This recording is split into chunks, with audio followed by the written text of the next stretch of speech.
Ano to? Ang sarap. Patukan mo na ako. Wow.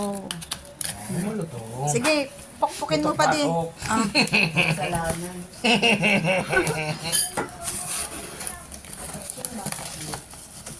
Baso ko. Lagi na pala dyan. Lagay ko lahat yan. Nakalat-kalat. Sasain mo na naman ako ba mag-asa na. Okay ba? Kasi ganun. Kapansit.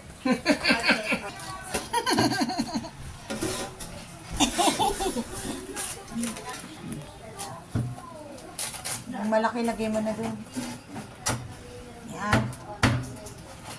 Dahon. Wala no? Madami lang nga. Hindi. Dami palang dahon. Ay, pa malaki. Ito timalaki. Ito.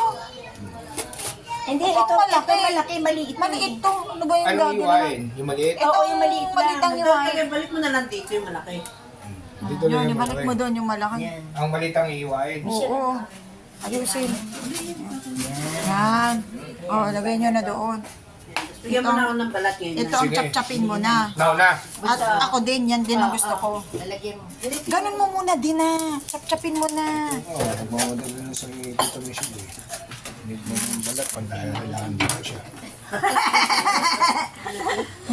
Ganda ang buhay yan. Sinyaw, talaga lola.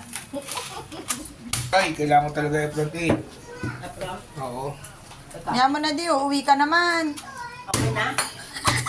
Kaya mo na. Uuwi ka naman eh. Tito Ang Michelle. laki niyan, te. Grabe ka naman, Daddy. Hati-hatiin mo naman. Grabe ka naman, pinangat-ngat mo naman sa kanya yung buong. Kung dumiskarte si Tito Michelle nung malupitan diskarte. Bas, ate may tsaka na. Pasosyal naman maliliit. Gen, Ikaw meron naman naman, eh. oh. So, dito mo na kuhanan si ate. Well, may Efro ka pa. Opo na yan. Baka tumawag to. Huwag mo alisin to, ha? Yan yung na po kukuhanan si ate mo. Daan. Sa dito po. Tapos ito Tito kaya. Michelle, oh.